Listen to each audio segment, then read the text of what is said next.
हर हर महादेव, जय शिव शंभु, जय श्री महाकाल। मैं हूं आचार्य विपिन। अपने यूट्यूब चैनल में आप सभी का हार्दिक स्वागत करता हूं। जितने भी मेरे युवा भाई हैं उनके लिए एक बेहतरीन वीडियो है ये। आप लोग इस वीडियो को पूरा देखना तो आप अपने जीवन में कुछ विशेष सीख पाएंगे। मित्रों, मैं देख रहा हूं इस समय ज़्यादातर जितने भी युवा हैं उनमें से बहुत अधिक मात्रा में डिप्रेशन के शिकार हैं। स्ट्रेस है, एंजाइटी है, तनाव है, चिंतित रहते हैं और मन ही मन में वो धीरे धीरे बहुत सारे निगेटिव थॉट्स इकट्ठा करते जाते हैं और बाद में वही आत्महत्या का रूप ले रहा है। ये सब इस समय चल रहा है। तो इसका क्या कारण है और इससे किस तरीके से आप लोग बच सकते हैं? मित्रों, बहुत सारे लोग हैं जो पढ़ाई करते हैं, 20-20, 30-30 साल मेहनत करके पढ़ाई करते हैं और उसके बाद भी सफल नहीं हो पाते हैं। कोई अच्छी जॉब नहीं मिल पाती है। तो टेंशन होना, डिप्रेशन होना ये बहुत आम बात है। किसी के साथ भी ऐसा हो सकता है। तो आप लोग अपने आप को मजबूत कैसे बनाएं कि किसी भी परिस्थिति में आपके ऊपर कोई दुख हावी ना हो पाए, परेशानियां इतनी ज़्यादा हावी ना हो पाएं या डिप्रेशन का शिकार आप इस तरीके से ना हो जाएं कि आत्महत्या तक वो पहुंच जाए। उससे बचने का सबसे अच्छा साधन मैं आप सभी को बता रहा हूं और वो है ध्यान, यानी मेडिटेशन। मित्रों, अगर आप लोग अपने जीवन में जितने भी युवा वर्ग हैं सभी लोगों से मैं ये अपील करना चाहता हूँ, कहना चाहता हूँ कि आप लोग अपने जीवन में नित्य 30 मिनट मेडिटेशन अवश्य करें। इससे आप किसी भी प्रकार के बड़ी से बड़ी बाधाओं से लड़ सकते हैं और आपके ऊपर कोई भी दुख हावी नहीं हो पाएगा। किसी के निगेटिव विचार आपके ऊपर हावी नहीं हो पाएंगे। क्योंकि होता क्या है, हम जब समाज में जाते हैं बहुत सारे लोग मिलते जुलते हैं, कोई कुछ कहता है, कोई कुछ कह रहा है, किसी के कोई विचार हैं।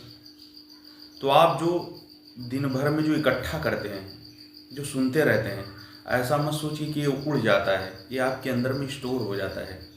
जैसे स्टोर रूम आपके घर में होता है, सारा सामान आप वहाँ पर इकट्ठा कर देते हैं, वैसे ही आपके दिमाग में भी सब कुछ स्टोर हो जाता है। जो भी देखते हैं, सुनते हैं, तो निगेटिव जो थॉट्स होते हैं, अगर आप उन पे चिंतन, होता क्या है कि जब इंसान जो कुछ भी हमेशा चिंतन करता है, जैसे आप अच्छे विचारों पे चिंतन करेंगे तो आपको इस ब्रह्मांड से अच्छे अच्छे विचार आना आरंभ हो जाते हैं।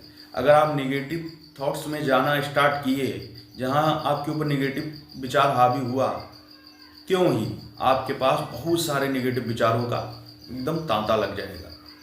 तो आप लोग इस तरीके से समझिए, अगर आप लोग चाहते हैं कि मैं सुखी जीवन जीऊं, किसी भी विपरीत परिस्थिति से लड़ सकूं, तो आप नित्य मेडिटेशन करना आरंभ करिए और फिर देखिए पहले दिन से ही कितना बदलाव आ जाएगा। सिर्फ एक दिन आप मेडिटेशन करके देखना, 30 मिनट, वहीं से आपको बदलाव महसूस होगा। एक छोटी सी कहानी आप सभी को मैं सुना दूं। एक लड़का था जो अपने जीवन में बहुत दुखी था, बहुत परेशान था, युवा था, हर जगह से उसको असफलता मिली और वो बहुत ज़्यादा निराश हो गया। वो अपने घर से निकलना भी नहीं चाहता था और कंबल ओढ़ करके और सिर्फ लेटा रहता था। तो उसके पिताजी भी बहुत टेंशन में थे, क्योंकि इतनी पढ़ाई लिखाई करवाए उसके बाद भी वो सक्सेस नहीं हो पाया। तो उसके पिताजी भी एकदम से बहुत ज़्यादा परेशान रहते थे, उसको लेकर के चिंतित रहते थे। और जाहिर सी बात है कि कोई भी हो, किसी के भी पिता हों, तो चिंतित तो रहेंगे ही जब उनकी औलाद कुछ अच्छा नहीं कर पाएगी। तो मित्रों, एक दिन उनको एक बौद्ध के बारे में पता चला जो नित्य मेडिटेशन वगैरह करवाया करते थे और ब्रह्म मुहूर्त में उठ करके सबको ज्ञान दिया करते थे। तो वो उस साधु, बौद्ध साधु के पास अपने बच्चे को लेकर के गए। तो बौद्ध साधु ने उस लड़के से कहा कि मैं तुम्हें एक मंत्र बताऊंगा जिससे तुम्हें सब कुछ प्राप्त हो जाएगा, तुम अपने लाइफ में सक्सेस हो जाओगे, जहाँ भी जाओगे आकर्षण के केंद्र बने रहोगे। तो उसने कहा वो मंत्र मुझे बता दीजिए आप। तो उन साधु ने कहा कि सबसे पहले तुम्हें मैं कुछ नियम बताऊंगा और उन नियमों को 21 दिन तक तुम्हें फॉलो करना होगा। अगर तुम खरे उतरे तो मैं वो मंत्र बता दूंगा तुम्हें। तो उस लड़के ने कहा ठीक है। बौद्ध साधु ने कहा कल सुबह 4 बजे हमारे यहाँ उपस्थित हो जाना। उसने कहा ठीक है, हम उपस्थित हो जाएंगे। वो अपने उसके बाद घर चला आया और दूसरे दिन वो लड़का सो गया। 4 बजे बौद्ध साधु के पास नहीं पहुंच पाया। तो जब वो उठा तो उसके पिता ने कहा इस तरीके से बेटा तुम कुछ भी नहीं कर पाओगे और तुम टाइम पे पहुंच नहीं पाए तो मंत्र तुम जान नहीं सकोगे और अपनी लाइफ में एकदम से असफल ही रहोगे हमेशा। तो लड़का और ज़्यादा टेंशन में आ गया और उसने क्या किया कि रात भर सोऊंगा ही नहीं ऐसा संकल्प ले लिया दूसरे दिन। और वो पूरी रात सोया नहीं और सुबह जा कर के बौद्ध साधु के पास पहुंचा और उन्होंने कहा कि आओ और बैठ जाओ। बहुत सारे लोग थे और ध्यान कर रहे थे, वहीं पर उसको भी बिठाया और उन्होंने कहा कि यहीं पर बैठ करके आप ध्यान करो। लड़का ध्यान करने लगा। 1 घंटे 2 घंटे उसको ध्यान की क्रिया बौद्ध साधु ने सिखाई, उस तरीके से उसने फॉलो किया। उसके बाद वो अपने घर आ गया। इस तरीके से उसने 10 दिन तक किया। उसके बाद फिर से एक दिन वो सो गया। तो गया बौद्ध साधु के पास। तो उन्होंने कहा अब फिर से तुम्हें स्टार्ट करना होगा क्योंकि तुम आज सो गए तो 21 दिन तुम्हारा कंटिन्यू नहीं हो पाया। अब फिर से पहले दिन से 21 दिन तुम्हारा स्टार्ट हो गया समझ लो। तो 21 दिन का फिर से जब उसे नियम दिया गया तो 21 दिन जब पूरा हुआ तो उसने कहा कि साधु अब वो मंत्र मुझे बता दीजिए। इतना स्थिर हो चुका था वो लड़का, उसके जितने भी निगेटिव विचार थे वो सब उड़ चुके थे, हवा में गायब हो चुके थे, अंतर्ध्यान हो गए सब। और एकदम से इतना बड़ा बदलाव उसके जीवन में हो गया कि उसने फिर जिस भी राह में कदम को रख दिया तो अपनी मंजिल को प्राप्त कर लिया, क्योंकि वो स्ट्रांग हो चुका था आंतरिक रूप से। तो जब तक आप आंतरिक रूप से स्ट्रांग नहीं होंगे तब तक सफल नहीं हो पाएंगे। तो उन बौद्ध साधु ने कहा कि अब तुम्हें मंत्र मैं क्या बताऊं, कौन से मंत्र की तुम बात कर रहे हो? तुम्हें तो मंत्र मैं बता चुका हूँ ऑलरेडी। मैं उस मंत्र को तुम्हें पहले दिन ही बता चुका हूँ। और ये जो ध्यान है, जो ध्यान की क्रिया मैंने तुमसे करवाई है, यही वो मंत्र है।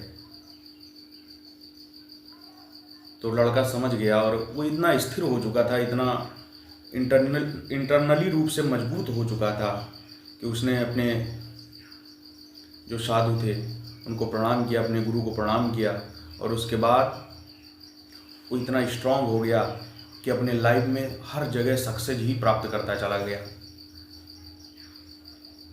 तो कहने का तात्पर्य है मित्रों, अगर आप लोग किसी भी तरीके से खुद को कमज़ोर समझ रहे हैं, खुद को बेकार समझ रहे हैं, खुद को परेशान समझ रहे हैं किसी भी तरीके से, तो आप मेडिटेशन को अपना लीजिए और फिर देखिए चमत्कार हो जाएगा आपकी लाइफ में। चमत्कार देखना चाहते हैं तो आपको चमत्कार खुद ही दिखेगा। आप मात्र 1 दिन मेडिटेशन करके देखना और अन्य दिनों की अपेक्षा जो आज तक आप करते आ रहे हैं उसमें और इसमें कितना बड़ा बदलाव हो जाएगा। करके देख लेना, फिर आप मुझे कॉल करके बताना कि मेरे जीवन में कितना बड़ा बदलाव हुआ। मित्रों, ये क्रिया मैंने कई लोगों को बताया है, उनका जीवन बदल गया है। इसमें आपको कुछ भी नहीं करना है, कोई बहुत विशेष विधान नहीं करना है कि आपको पूरे दिन बैठे ही रहना है। मात्र मैं 30 मिनट कह रहा हूँ, 30 मिनट तो आप चाय पी करके और बिस्किट खा करके बिता देते हैं। तो 30 मिनट आप अपने जीवन के सबसे बड़े अमूल्य पहलू पर नहीं कर सकते हैं काम? सबसे जरूरी है ये। और जब आप मेडिटेशन करना, उस समय अपने आप को हर जगह से डिस्कनेक्ट कर लेना। जितने भी विचार हैं, जो कुछ भी आप करते हैं, हर तरफ से खुद को डिस्कनेक्ट करके सिर्फ मेडिटेशन पे आपका फोकस होना चाहिए। फिर आप देखना चमत्कार हो जाएगा आपकी लाइफ में। हर जगह आपको चमत्कार ही दिखेगा। आप लोग कहते हैं ना कि चमत्कार कैसे होता है, फिर आप खुद चमत्कार ही चमत्कार हर जगह देखेंगे। तो मित्रों, इसमें आपको करना क्या है, एकदम स्थिरता के साथ में बैठ जाना है पालथी मार करके, और सिद्ध मुद्रा में बैठना है। इस तरीके से हाथों को इस तरीके से रख करके, एक पे ऐसे भी आप बैठ सकते हैं या फिर ज्ञान मुद्रा में भी बैठ सकते हैं। बैठ जाना है और कोई मंत्र जाप नहीं करना है, कुछ भी नहीं सोचना है, सिर्फ और सिर्फ अपनी श्वासों पर 30 मिनट आपको ध्यान लगाना है। 30 मिनट के बाद जब आप उठेंगे तो इतना आनंदित हो जाएंगे, इतना खुश हो जाएंगे, जितने भी निगेटिव थॉट्स हैं आपके खत्म हो चुके होंगे, और खुद को आप इतना स्ट्रांग बना लेंगे धीरे धीरे। इस तरीके से आप मजबूत होते चले जाएंगे कि आपके ऊपर कोई भी जो निगेटिव नकारात्मक जो बातें हैं, शक्तियां हैं, थॉट्स हैं, सब कुछ भी नहीं आपका कर पाएंगे। तो आप लोग अपने जीवन में मेडिटेशन को अपनाइए। जितने भी युवा वर्ग हैं, मैं सबसे ये बात कहना चाहता हूँ कि आप लोग मेडिटेशन को अपना लीजिए। फिर आपके जीवन से सभी प्रकार के दुख गायब हो जाएंगे और जो भी मुकाम आप हासिल करना चाहते हैं वहां पहुंच जाएंगे। स्मरण शक्ति इतनी तीव्र हो जाएगी, क्योंकि जो गंदे विचार, जो निगेटिव थॉट्स आपके दिमाग में भरे हुए हैं, तो आपको वही याद ही नहीं होने देते हैं, बार बार वही आ जाते हैं। तो आप लोग अपने लाइफ में ध्यान करना आरंभ करिए, सभी प्रकार की समस्याओं से मुक्ति पाइए। अगर जानकारी अच्छी लगी होगी तो चैनल को लाइक और सब्सक्राइब कर देना और कमेंट कर देना। फिर मिलते हैं अगले वीडियो में। जय शिव शंभू, जय श्री महाकाल।